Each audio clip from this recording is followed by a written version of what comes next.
AI is moving fast. I'm raising kids slowly. Last week, I watched an AI generate an entire presentation in 30 seconds. Professional slides, polished text, graphics, the whole thing. That same day, it took me 45 minutes to help Liam tie his shoes. He's been working on it for months. He gets frustrated. He wants to give up. He tries again. The loops are uneven. The bow falls apart. We start over. 45 minutes for a skill that will be obsolete the moment he discovers Velcro. And I can't help thinking, the world is speeding up. Childhood is still slow. How do these two things coexist? Everything moves at AI speed now. Every week, there's a new AI tool that does something that used to take humans hours, days, weeks. Code that wrote itself. Art generated in seconds. Essays completed before you finish reading the prompt. Legal documents, medical diagnoses, music, video, all of it faster, cheaper, more efficient than human effort. The world runs on optimization now. Productivity, efficiency, speed. And then I watch my daughter stare at a snail on the sidewalk for 10 minutes. Mom, look how slow it is. We need to go, Rhea. We're going to be late. But I want to watch it. She's right, of course. The snail is fascinating. But we're late. Because I'm trying to operate at AI speed in a human body with human children who move at human pace. And human pace is slow. Childhood cannot be optimized. Here's what I'm learning, painfully. Childhood has a speed limit, and it's much, much slower than the world around it. You can't hack development. You can't prompt engineer a 3-year-old into reading. You can't automate the time it takes for a child to learn empathy, or patience, or how to share. Trust takes time. Confidence takes time. Understanding takes time. There's no AI for learning to regulate your emotions when your brother takes your toy. There's no efficiency hack for figuring out how to make friends. You can't speedrun childhood. But God, I've tried. The pressure to speed up. Every morning, I'm rushing them. Hurry up, get dressed, eat faster. We're going to be late. Why aren't your shoes on? I asked you 5 minutes ago. I'm trying to get them to move at adult speed, work speed, the speed that the rest of the world operates at. But they're not built for that speed. Liam gets distracted by a toy car while putting on his pants. One leg in, then he's making race car noises, and suddenly 10 minutes have passed and we're late for school. Rhea insists on picking out her own outfit. She tries on 4 different shirts. None of them feel right. I'm tapping my foot, mentally calculating if we skip breakfast we can still make it on time. They're not trying to be difficult. They're just being kids. And kids are slow. What I'm missing while I'm rushing. Last Tuesday, I was hurrying Rhea through her bedtime routine. Brush teeth, get pajamas on, get in bed. No, you can't have another story, it's already past your bedtime. She looked at me with these big, serious eyes and said, Mom, I had a question about space. We'll talk about it tomorrow. It's time for sleep. But I might forget it by tomorrow. Then you'll remember it again later. Bed, now. She got into bed. I kissed her forehead, turned off the light, closed the door. And immediately felt like garbage. Because she had a question about space. She was curious. She wanted to talk to me. And I shut her down because I was operating on a schedule that had no room for spontaneous questions about the universe. The next morning, I asked her, What was your question about space? I don't remember, she said. The window closed. The moment passed. All because I was in a hurry. The things that can't be rushed. I made a list the other night of all the things my kids are learning right now. Not school things, life things. Here's a partial list. How to manage disappointment. How to apologize and mean it. How to notice when someone else is sad. How to try something hard, even when you're scared. How to play alone without screens. How to sit with boredom until creativity emerges. How to solve conflicts without hitting. How to ask for help. How to be gentle with smaller kids. How to keep trying after failure. Every single one of these things takes time, repetition, patience, Failure, more time, more patience. There's no AI that can teach these things. There's no shortcut. There's no 10x your child's emotional development hack. It's just slow, messy, human learning. And it can't be rushed. What I'm trying to do differently.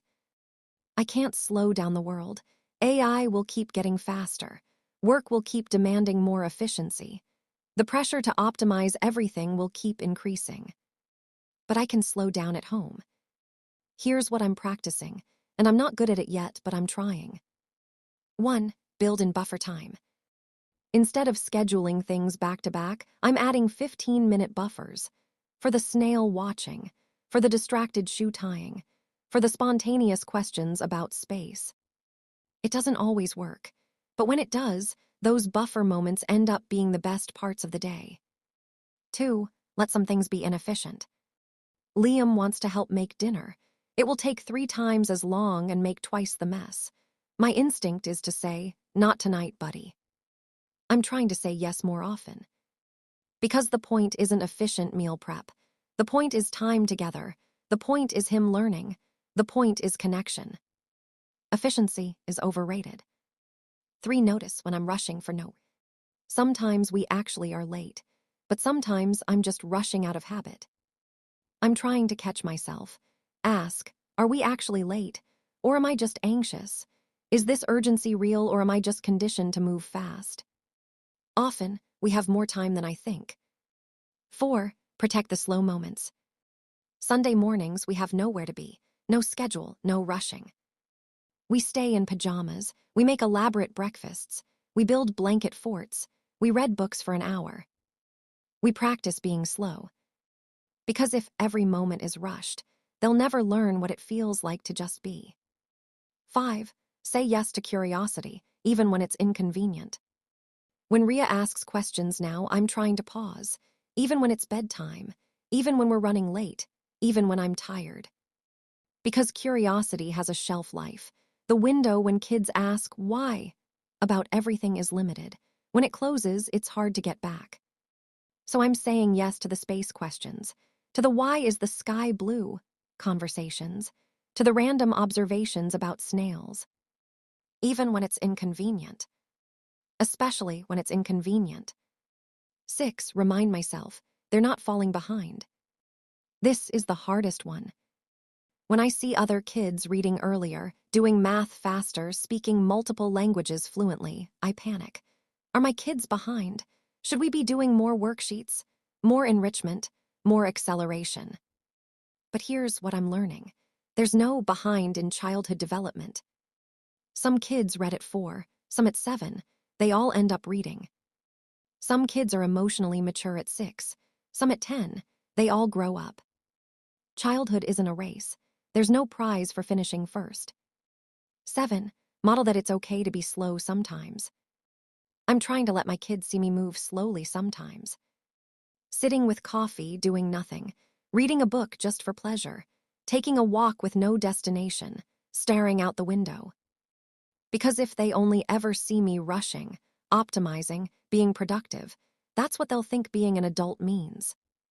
I want them to know that slowness has value. That rest is productive. That doing nothing is sometimes doing everything. The tension I'm living with. Here's the tension I can't resolve.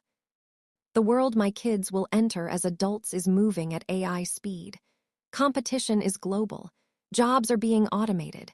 Everything is faster, more efficient, more optimized. Shouldn't I be preparing them for that? Shouldn't I be pushing them to move faster, learn more, optimize their time? But childhood is slow, development is slow, learning is slow, connection is slow. If I rush them through childhood to prepare them for a fast-paced future, I rob them of the very things that make them human. The curiosity, the wonder, the ability to be present, the deep learning that only happens when you have time to explore. So I'm caught between 2 truths. The world is speeding up. Childhood needs to stay slow. I don't know how to reconcile these. Maybe you can't. What I want you to take away. If you're feeling the pressure to speed up your kids, to get them reading earlier, coding younger, competing harder, I want you to know. You're not falling behind, by moving at kids' speed. AI can generate a presentation in 30 seconds, but it can't replace the 45 minutes you spend teaching your child to tie their shoes while they tell you about their day and ask you random questions and laugh when the loops fall apart. The world needs efficiency, but your kids need presence. The world runs on optimization, but childhood runs on time and attention and space to wonder. You can't automate trust. You can't speedrun emotional development. You can't hack your way to a secure attachment.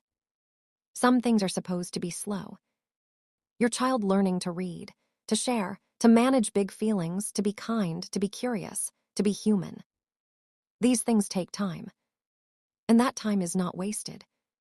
It's the whole point. So here's what I'm choosing. AI can move fast, let it. But I'm raising my kids slowly, with space for snail watching and shoe tying and questions about space at bedtime, and inefficient pancake making and mornings with nowhere to be. Because childhood is short, but it's not supposed to be fast. And I don't want to rush through the only time in their lives when slow is exactly the right speed. Are you feeling the pressure to speed up your kids? How are you finding space for slowness? What moments are you trying to protect? I'd love to hear from you.